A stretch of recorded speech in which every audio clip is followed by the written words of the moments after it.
I would like today to be an interesting session for you and some key takeaways so you can walk away with some more knowledge. I would also like to ask you questions today so I can get some feedback from you, kind of also increase your level of understanding so I can be able to answer questions that you actually may have for whatever reason brought you here today. So I'd like to start with letting you know I've been in cyber since 2008, and I've seen the industry evolve mostly from the lens where I came from was more government and state lens of cybersecurity and protecting state infrastructure and SCADA systems. And, fast forward to today, I've noticed that the landscape has evolved in a way where it's now impacting all sizes of organizations, and it's small, medium, large, nonprofit, in any and every sector. So for that reason, I'm really grateful that you're here today, because whatever size of organization you're in, whatever size of team you have, I believe that this information will be very much so applicable to what you do in your day-to-day work.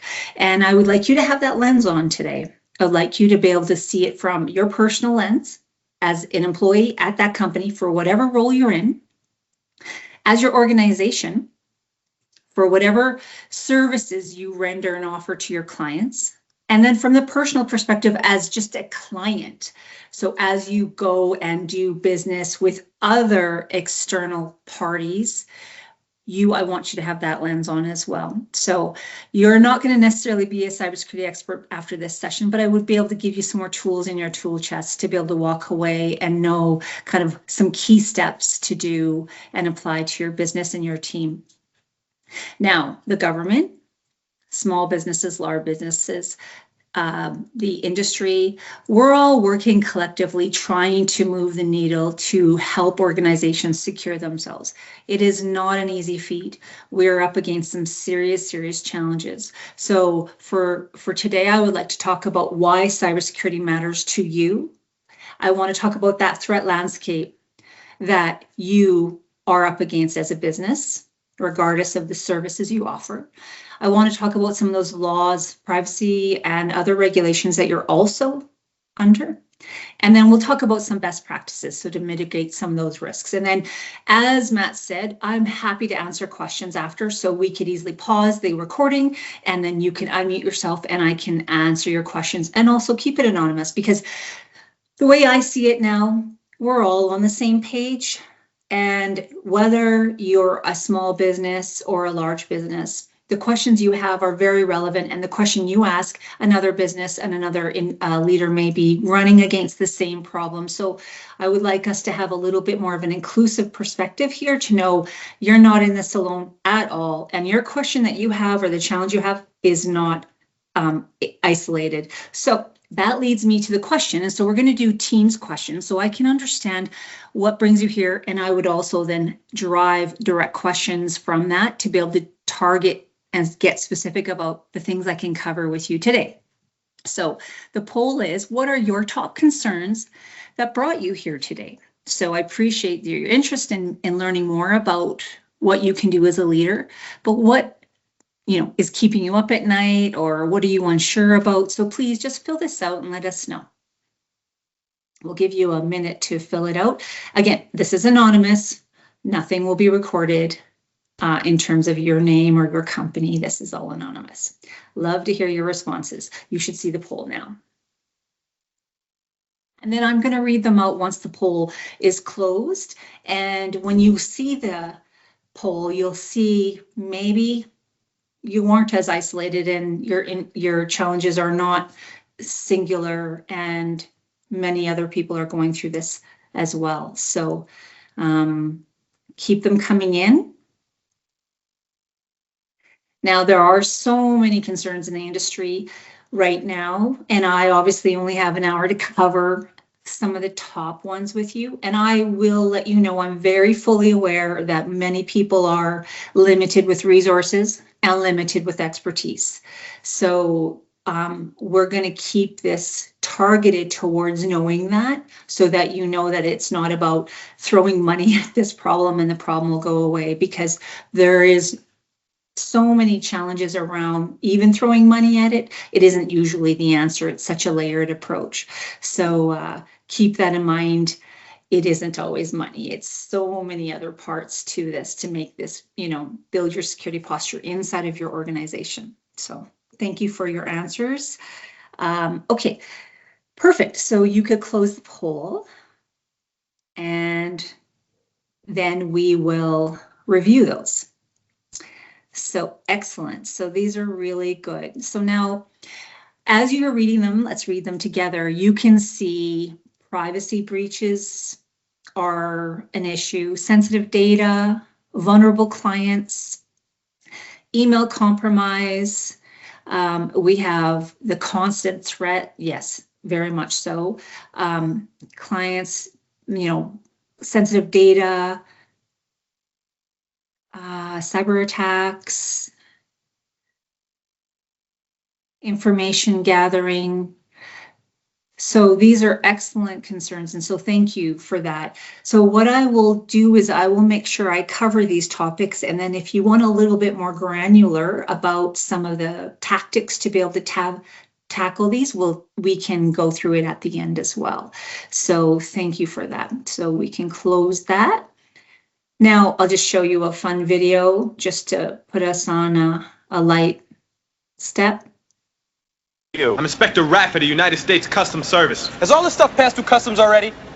No, this is the bonded area. Well, then tell me something. Answer a question for me. How can a black man, dressed like me, just march into your warehouse, walk into the bonded area, and start poking around without anyone asking me any questions whatsoever?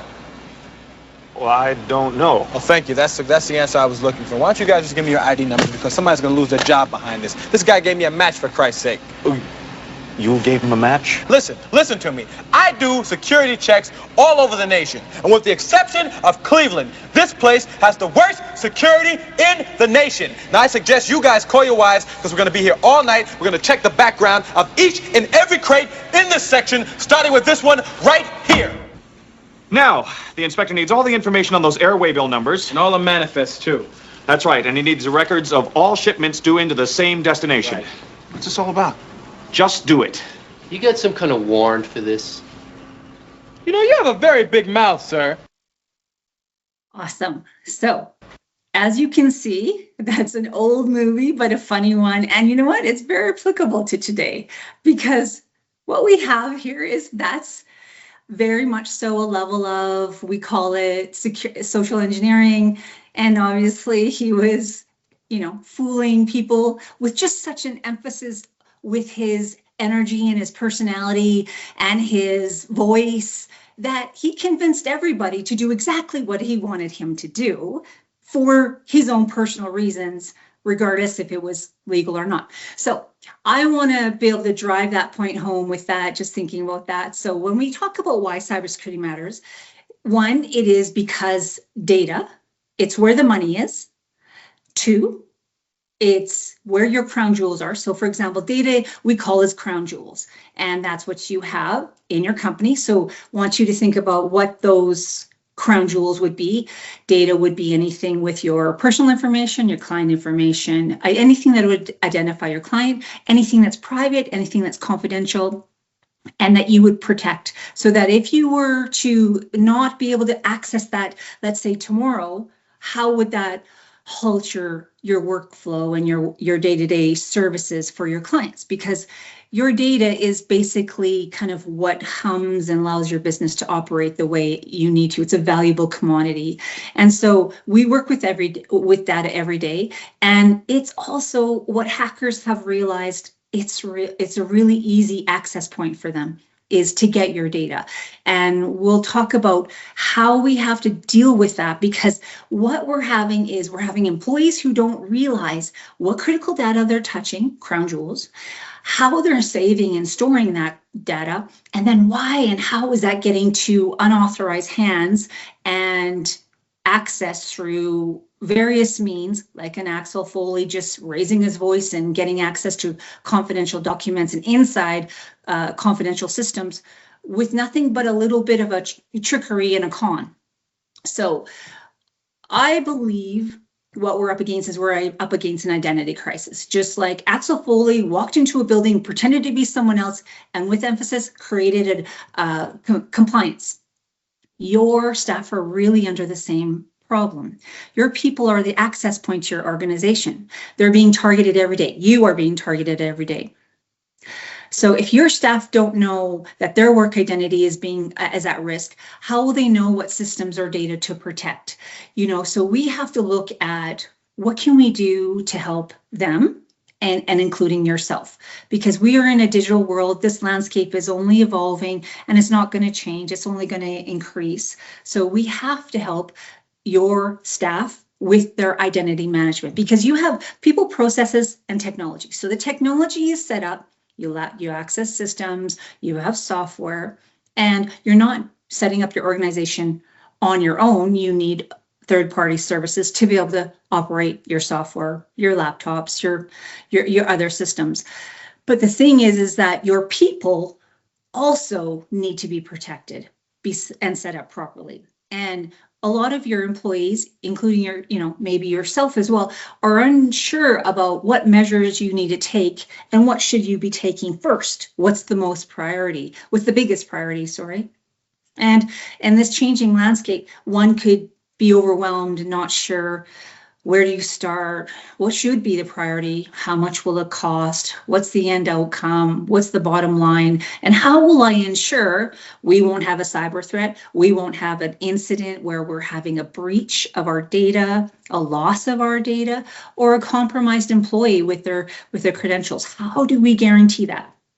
Well, part of it is there's no real guarantee with some of this, but we will put every measure in place that we can reduce this to prevent as many, I would say, access points, and identity is one of them.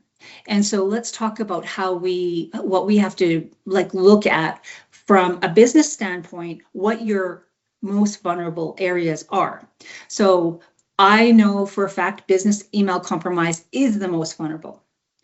Even with all the technology you have in place, firewalls, email filtering, you use smart Dolphins possibly for many services, and they do their part, and they're removing a lot of filtering and garbage that you would never want to see and your staff would never want to see. However, with the advancement of AI, things are coming through the email filtering, the firewalls that still target your staff each and every day. So we know that it's at least 75% where we have these phishing campaigns inundating you and your team members every day.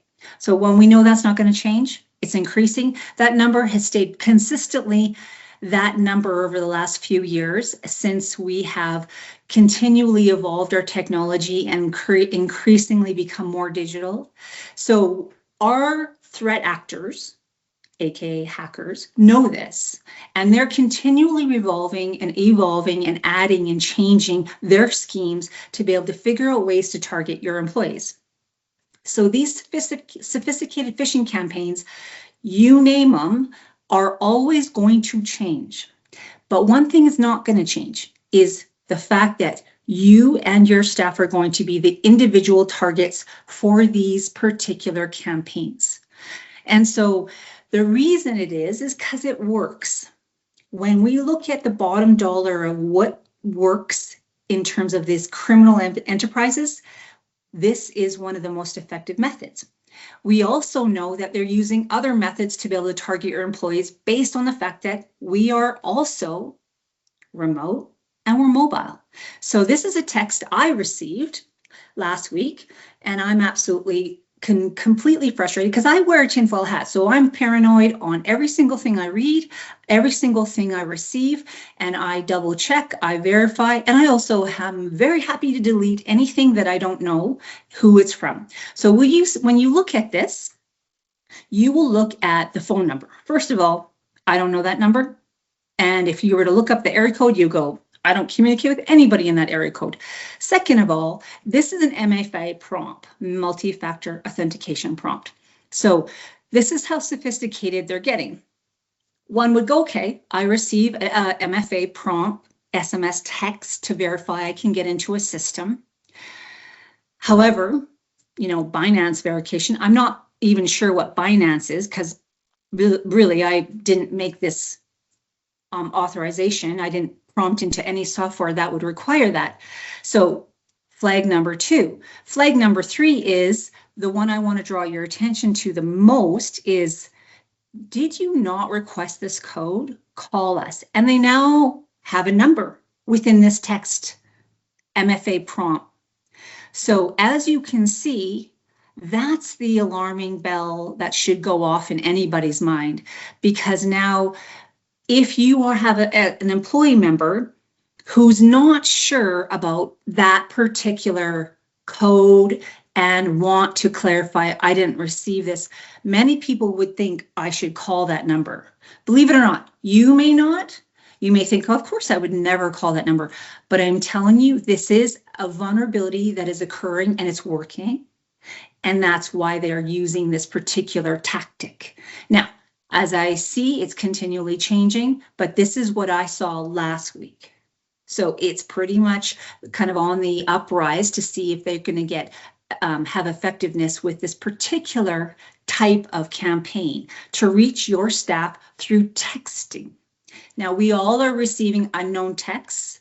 This is very common now, but the SMS multi-factor authentication texting prompting is also a concern. So when you think about what you have to be aware of, we have to look at what are we trying to navigate here, because we're being bombarded through different technologies in different ways every day. So we can't always be expert on what to look for with every particular little nuance, like this particular thing, as I'm showing you here, a phone number. How do you know it's not real? What do you do? However, but it's a phishing scam. That's the bottom line. I want you to know that it's coming through your texts every day. All of your employees are going through the same thing. So how are they empowered to even know that's a scam, right? And then how are they vulnerable to think that they have to respond to it? Because a lot of employees feel vulnerable to the, oh, I better respond, or I better do this right, or I can't make a mistake. And there's a lot of nervousness around kind of promptly responding to anything that comes into them from various channels. It's just the way we are in North America. So we're bombarded. So we have to think about how our employees are actually navigating all of this type of communication and how overwhelming it is. So needless to say, I deleted this. Nothing else you need to do. But are you comfortable and aware of how simple it is? And are your employees aware of how simple it is? Because this is what they're going to be seeing every day. They're a target. And it's not going to change every day. So now let's just go over a couple stats. So over the last 12 months, 42% reported cyber incidences in 2024. We are increasing our reporting mechanism, letting it become a bit mandatory so that the government can navigate what that threat landscape is for Canadian businesses and North American businesses. That has changed and is continually change, right? 94% of small and medium businesses face cyber attacks in 2024, up from 73% in 2023. It's because what that means is it means all size of organizations are being targeted. That's what that means, right? Cybercrime is facing ransomware is one of the top cyber crimes in Canada, for example, and it is increasing 18% year over year. So for example, the global cost of a data breach in 2024 was 4.8 million. Ransomware and extortion has caused losses of over 46,000. That number is going to also increase because there's no change in this criminal activity.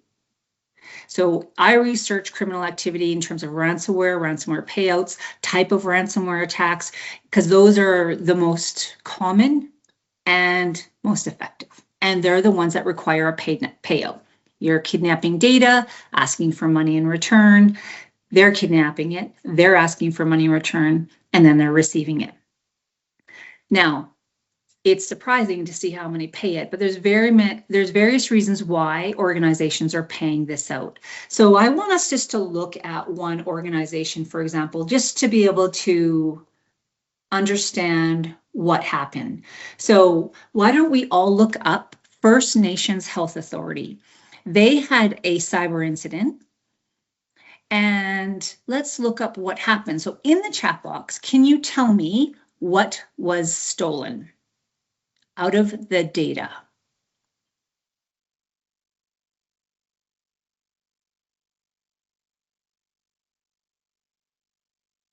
So while you're looking for that, all of these organizations were hit with a cyber incident that shut their systems down, okay? Some were targeted to pay a ransom, and some had their system shut down. So in our review of stats in the last year, 79% of organizations opt to pay the ransom, and it's often exceeding $25,000. Depends on the size of the organization. London Drugs, obviously, their size of ransom payout was going to be 25 million. So you can see a size of an organization like London Drugs, they couldn't afford 25 million. So they had to negotiate with the hackers to be able to determine how do they get their data back based on this breach, shut their doors down for 10 days. What do they do?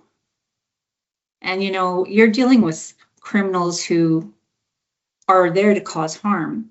They've stolen the data of a company and they also want money. So what do you do as an organization if that happened to you? So something to think about. So in any case, I'm going to look at the chat. So personal,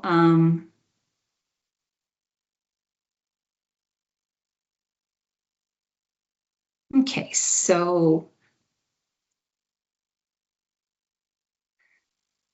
demographic status numbers, personal health numbers, health insurance information, and complaints. Excellent.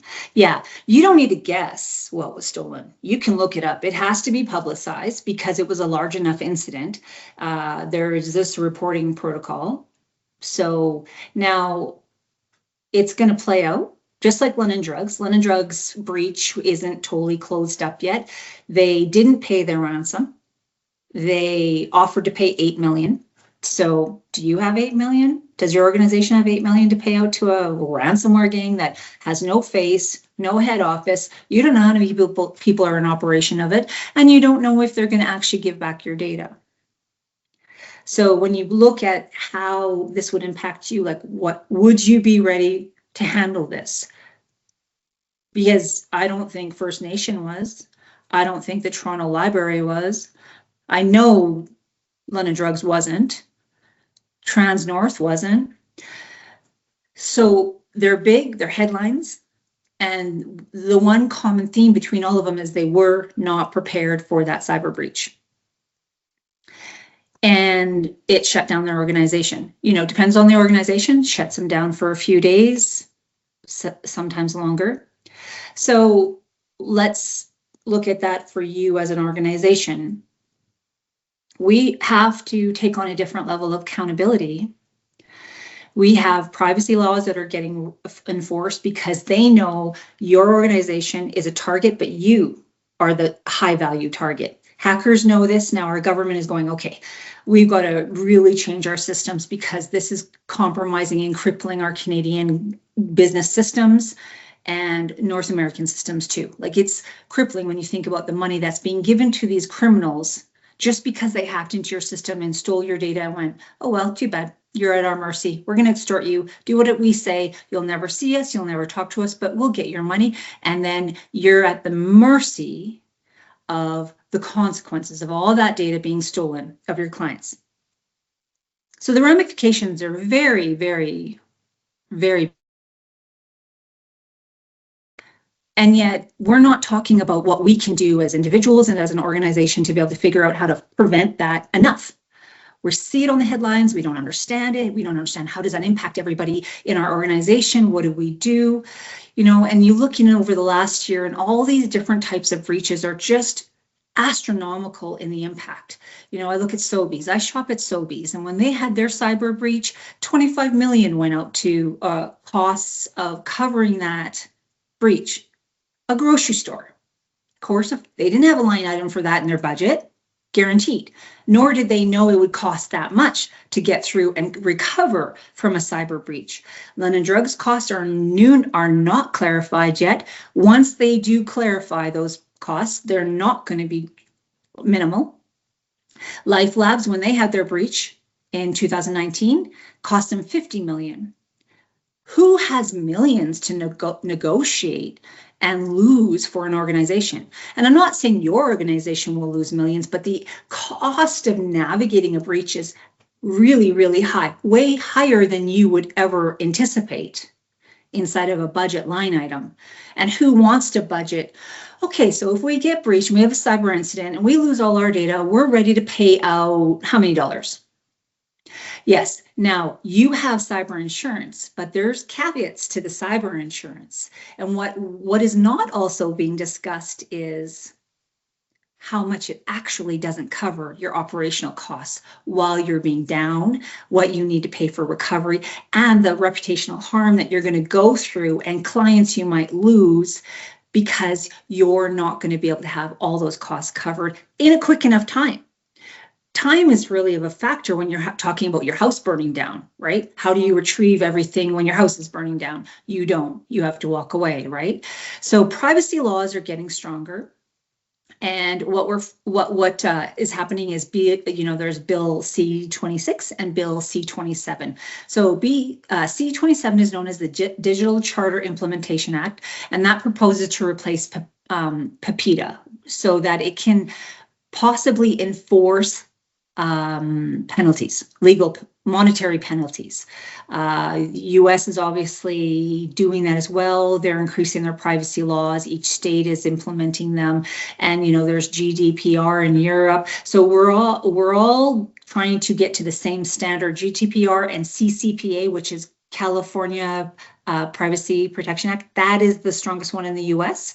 Canada, we're not as strong. So what we're looking at is we've got to protect our client data. We got to protect our HR data. We got to protect our organization as a whole, because what is inside of your company is crown jewels that has private data, and that private data is considered anything that could get kind of out in the wild that would cause harm to an individual person. So that's why there's civil lawsuits, because an individual from, let's say, Life Labs has their data leaked and sold on the dark web. They did sue Life Labs because it caused harm.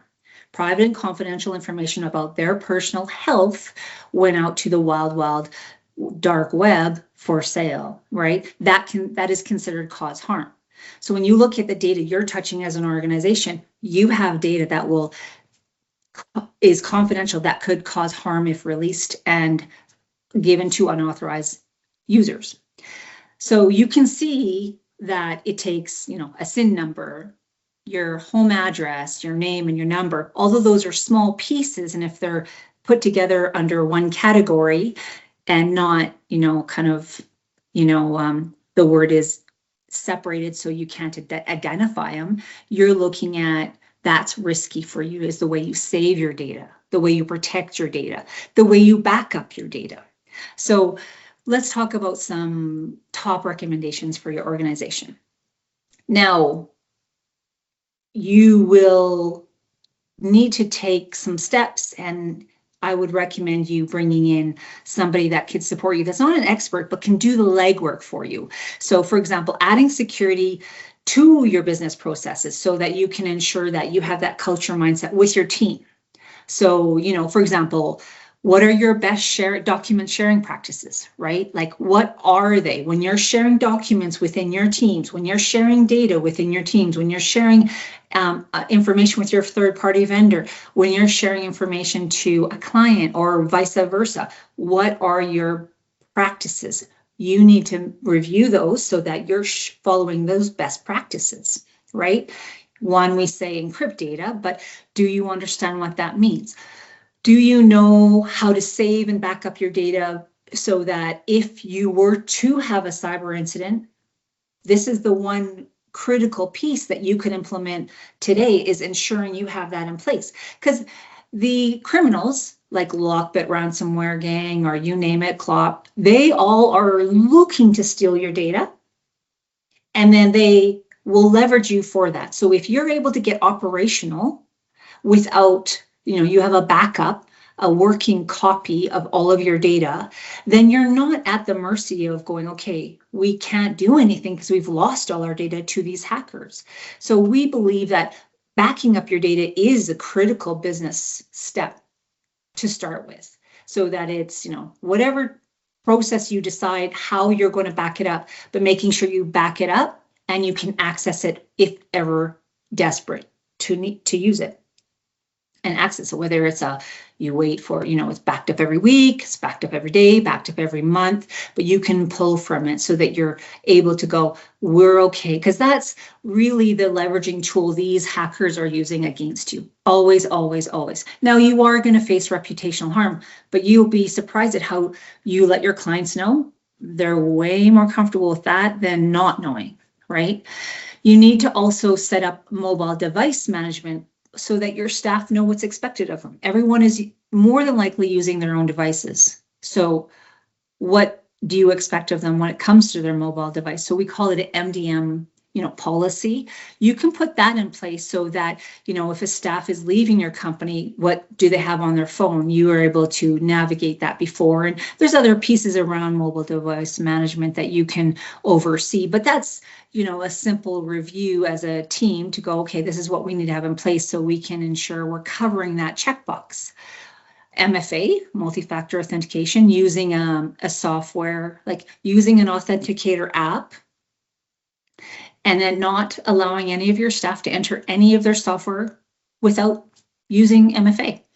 Your accounting software, your HR software, Office 365, banking software, you name it. Those are critical accounts and you're using them digitally. They're logging through cloud platform. This is as critical as ever, just because if you can't protect that layer of entry, then that's where a hacker can come in, because we need these layered defense, right? So it's not just one, it's not one mechanism, it's numerous mechanisms, but this is one of the effective ones to ensure you're logging into the system. So do you have that in place? What would it take for you to get that in place? Something to consider so that it's in all of your critical systems. And if you have it, bravo, because that's excellent layer, and that has built your security posture up to a level where you're going to reduce and mitigate massive amount of cyber incidences and threats to your employees just by that one step alone. And obviously, passwords are still a critical issue. They're not going away. And this is the way that we use to get into any system, set up any app, any new software, we have to use a password. So they're not going away. And yet that is where we're most vulnerable. That's the credential stealing is number 2 as the top threat actor and the way that these hackers are accessing systems.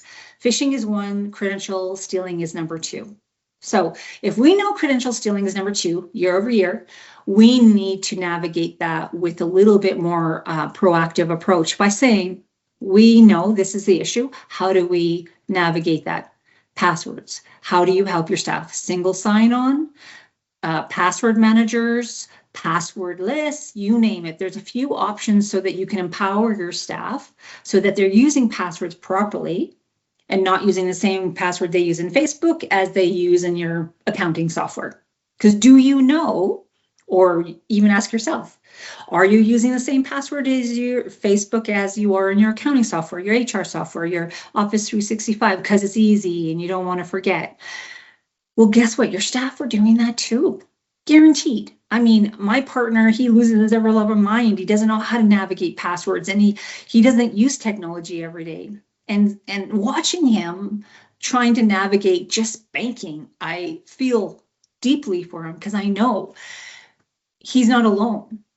And when I see the hiccups he's trying to use in terms of implementing a proper password with his banking and then the MFA, he's lost in it. And just how many times I've had to walk him through the proper steps to do it securely, I realize we're not making it easy for your employees. I know that. Software is not making it easy for your employees. The systems, I know that. And that's where you as a leader have to figure out, how do we bring in this as a team, create a culture where we can do this together and support the training and learning and the changing as we evolve with the times. Because your staff are vulnerable, and it's because of this digital world that we live in, that we're just pushed and pushed and pushed. And so can they change as fast? They're given no choice, right? So it's unfortunate. And then when you're looking at your third-party services, you have to vet your partners so that they have security in mind as well. So they're protecting your organization. And what is it? How are they doing that? You deserve to ask them the questions so that you can ensure your organization isn't going to be compromised by a breach by that, because they're not following security protocols, or they're not building their security posture either. Everyone is accountable. We just don't realize the impact if they're not. So looking at that, going, take a responsibility for your organization and your software you use and your partnerships so that you can know you've done your due diligence. Now, there's this culture of change we have to look at, knowing it's not that people don't want to learn or they don't want to do these and adapt to these changes. It's just that they don't understand how. So, following that ADKAR framework, awareness, desire, knowledge, ability, and reinforcement, encouraging those changes through, achievable metrics of success. Knowing change is so hard for everybody when they think it's threatening to their level of understanding or it's too hard for them. And again, I've seen it and it's real, but it's not that they don't want to. When there's a real bump in that change, it's because they need more information. So approaching your team with curiosity, knowing we have to give them a lot of information and you have to give them time, but guiding them through that, knowing, okay, we have to implement this. We are not given a choice. We handle too much critical data. We're way too vulnerable.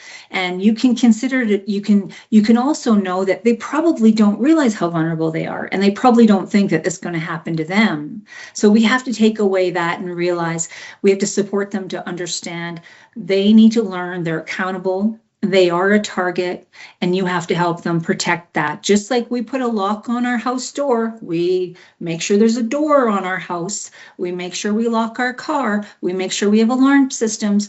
All of those is because we know how to protect our physical identity without an issue. Most of us don't put our money under our sleeping mattress anymore. We put it in a bank. We feel like that's safe. So these tangible things are evident to all of us. But most of the employees don't realize the digital assets are now the most vulnerable part of your business, not your brick and mortar. So how do we help them with that? What is going to be required from you?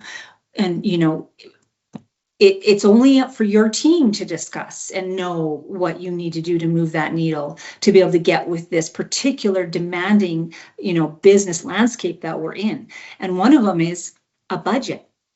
So I guess my question to you is, we have to look at business. Cybersecurity is a cost line item now, and denying it would be putting your company at risk. We'll always struggle with the I don't have enough money, but it is a budget issue. So my question to you is, do you have a budget? So Matt, if you would have a question up there, and we will ask you that, because the thing is that, have you talked about that as a budget item? Do you know what the budget item is? What are your plans for the next year? Because it's continually evolving, and knowing that we have a cost, you may know what it is, but do you know if that's going to increase or change in the next year? So do you feel you have a sophisticated cybersecurity budget for 2025?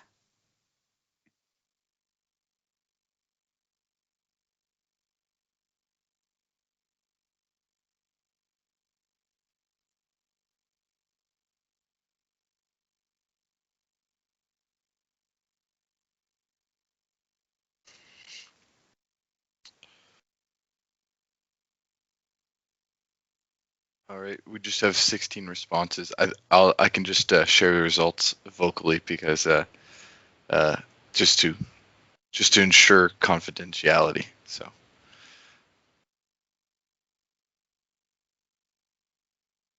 All right. I have 20 responses. Sonia, would you like me to close the polls or? No, they're still coming in. That's okay. So now when it comes to cybersecurity budget, this is where I can't emphasize you're accountable. So when you look at outsourcing is critical. So when you look at an outsource provider, you have to know what they're going to do for you.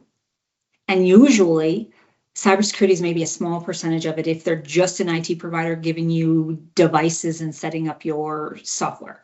So you need to ask them what it is in there that they're covering for cybersecurity services, because is it going to be enough, right? And then also, what is the amount that you're going to need? So, every organization has a different need around cybersecurity based on your percentages of your maturity model. But at the end of the day, when you're looking at it, that's for your team to discuss, making sure you have a line item on your budget going, okay, where do we start? And that is where you go when you maybe you talk to your IT provider, or you talk to, let's say, Smart Dolphins, and go, what do we start with? What's realistic for a cost?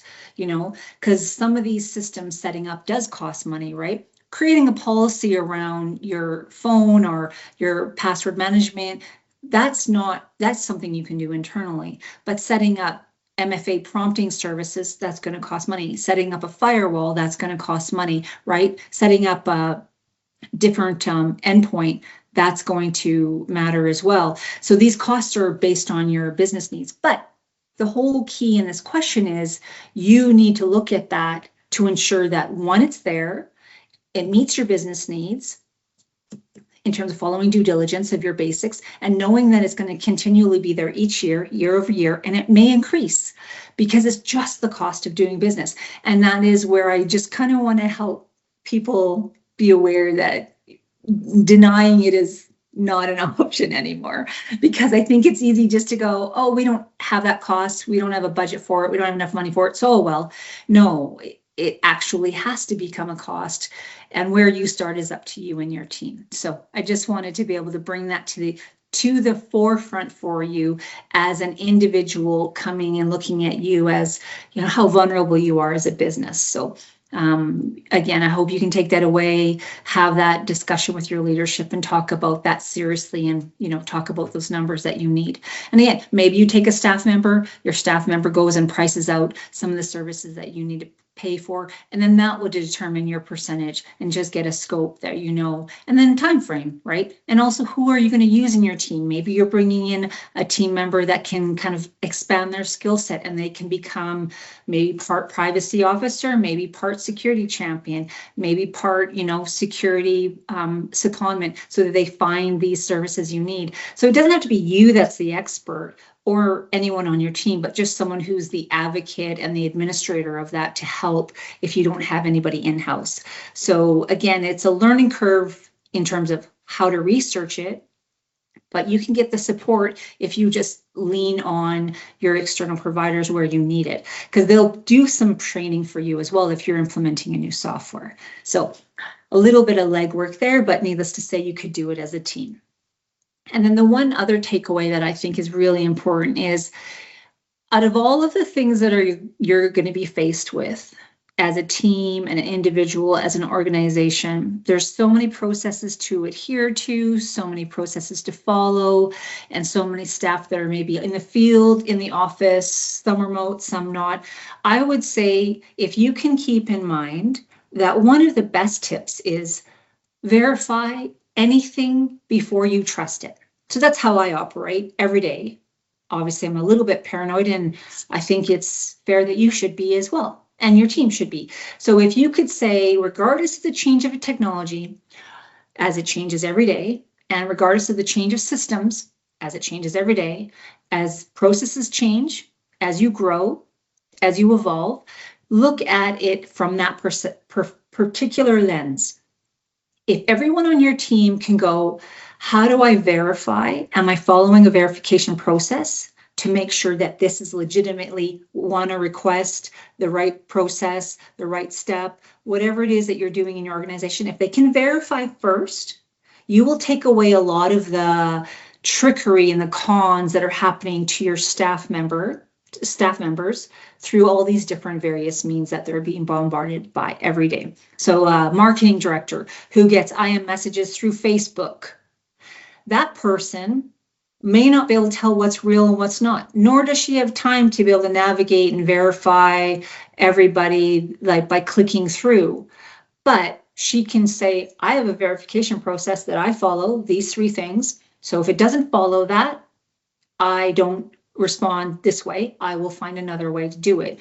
If an HR manager has a request for an invoice, same thing. What's the verification process? Follow that. Don't let anybody unhinge you in that process, because that's what they're doing. They're interrupting that system for staff members. So they inject themselves, and then the staff member goes, oh, but that's not part of the process.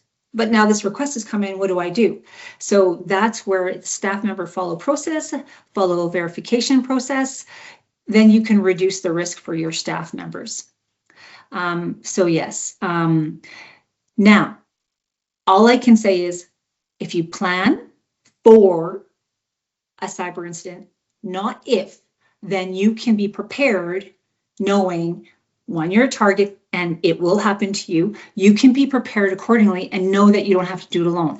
Using outside third-party vendors, using a company like Smart Dolphins, getting consulting services, getting insight. So for example, building some of your steps is you have to review and improve those data management processes, right? So if your staff are sharing and sending data really in a risky manner, that's private, that's a problem for you, right? If you're not doing gap assessments, knowing like, oh, we have assets that we don't track, we use software, we're not necessarily monitoring, we have data put everywhere, that's a problem, right? And then what's vulnerable? And then enforcing those security policies. How are you enforcing them, right? Do you have any, first of all, but which ones do you start with? But if you do have them, how are you enforcing them so that there's not, neglect in terms of not aware the staff that are coming on that are new, that don't know what they are, or staff that are been there for a long time didn't know that there's something that's changed. You see how there's so many various levels of challenges. And then you can look at an incident response plan. Now, you would think that this is way beyond your knowledge. So a couple things to simplify it for you. It can be printed out.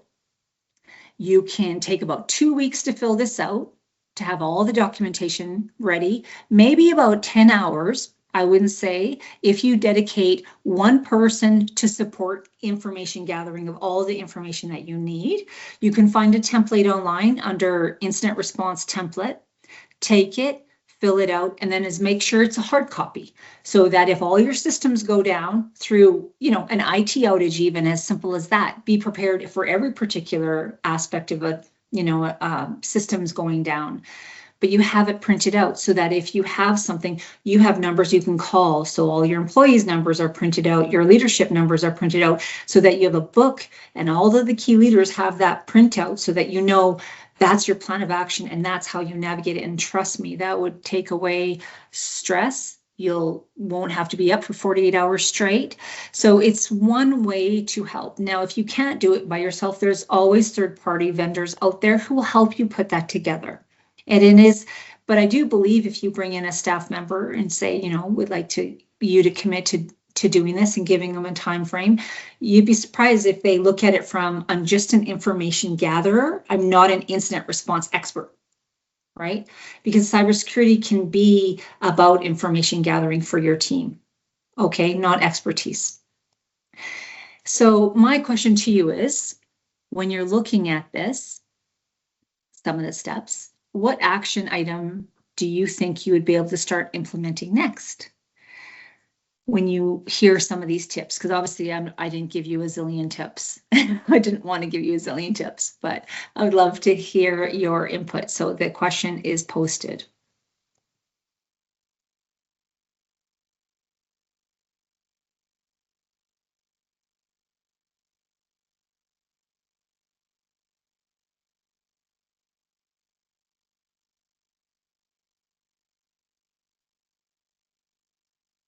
Excellent. So management plan, mobile device plan, employee training, yes. And just as I'm not sure if you're aware of it, but Smart Dolphins does provide monthly training for employees to teach them on phishing campaigns. I'm the one that facilitates that. So would love to see your staff who come in for that. That would be great. And keep your responses coming in. Memo regarding the verify. Excellent. Yes. Yes, that's a great one, because It's an easy one for everyone to be able to understand, because you're also looking at the fact that you don't want to overwhelm your staff. Training for your clients, yes. I would recommend your clients come to the Smart Dolphins in monthly training as well, because they have to take accountability and do care as well. Pen testing, yes, that's excellent. Trust mindset, excellent. Device management, excellent. Password protection. And when it comes to password managers, if you don't use Smart Dolphins, you can just look up top password managers in 2025, and it will provide you with various different options for you to choose, and then you can implement as an organization if you go that route.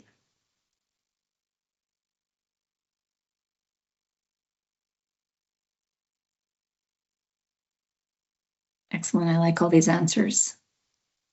Keep them coming in.